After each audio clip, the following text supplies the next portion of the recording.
আসসালামু আলাইকুম ওয়া রাহমাতুল্লাহি ওয়া বারাকাতুহু। সুপ্রিয় শ্রোতা বন্ধুরা, এক বিজ্ঞানী একবার পায়খানার কিট নিয়ে গবেষণা করতে গিয়ে সে অবশেষে মুসলমান হয়ে যায়। চলুন আজকের এই সুন্দর ঘটনাটি শুনে আসি।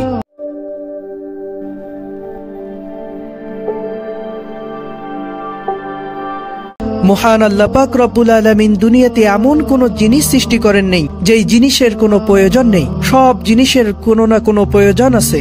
আল্লাহ পাক রব্বুল আলামিন কোনো জিনিসকে বিনা কারণে সৃষ্টি করেননি। তারই বাস্তব প্রমাণ আজকের এই ঘটনা। এক বিজ্ঞানী একবার পায়খানার কিট নিয়ে গবেষণা করতে থাকে। সে ভাবতে থাকে, এই কিটগুলো আমাদের কি কাজে আসতে পারে? এগুলো কি আদৌ আমাদের কোনো কাজে আসতে পারে? বিজ্ঞানী এটা জানার জন্য উতলা হয়ে পড়ে। সে প্রথমে আসমানি কিতাব জাবুর খুঁজতে থাকে, তাতেও কোনো সমাধান পায় না। তারপর তাওরাত দেখে, এতেও কোনো সমাধান পায় না। তারপরে সে ইনজিল দেখে, এতেও কোনো সমাধান খুঁজে না পেয়ে সর্বশেষ সে কোরআন মাজিদ খুঁজতে শুরু করে। কোরআন মাজিদের একটি আয়াত তার চোখের সামনে আসে এবং তাকে অন্যভাবে ভাবাতে থাকে।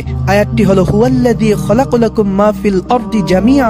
আয়াতের অর্থ হলো, তিনি ওই সত্তা যিনি তোমাদের উপকারের জন্য ভূমণ্ডলের সবকিছু সৃষ্টি করেছেন। আয়াতটি পেয়ে যেন বিজ্ঞানী স্বস্তি লাভ করলো, কেমন জানি সে একটি সূত্র পেয়ে গেল।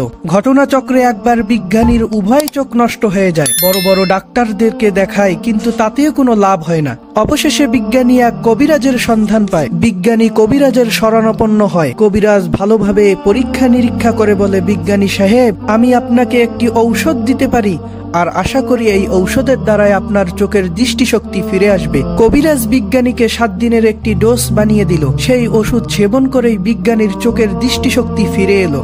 বিজ্ঞানী জানার জন্য উতলা হয়ে গেল, কি করে তার দৃষ্টিশক্তি ফিরে এলো। বিজ্ঞানী কবিরাজের কাছে গেল এবং খুব জোরাজুরি করতে লাগলো।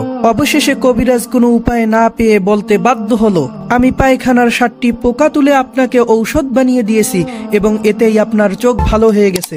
বিজ্ঞানী কবিরাজের মুখে এই কথা শোনার সাথে সাথে সে কালিমা পড়ে মুসলমান হয়ে যায়। আল্লাহ তাআলার সৃষ্টিকে গবেষণা করে যদি এক বিজ্ঞানী মুসলমান হতে পারে, আল্লাহ পাক রব্বুল আলামিন আমাদের চারিদিকের নিয়ামতকে গবেষণা করে এর থেকে শিক্ষা গ্রহণ করার তৌফিক দান করুক।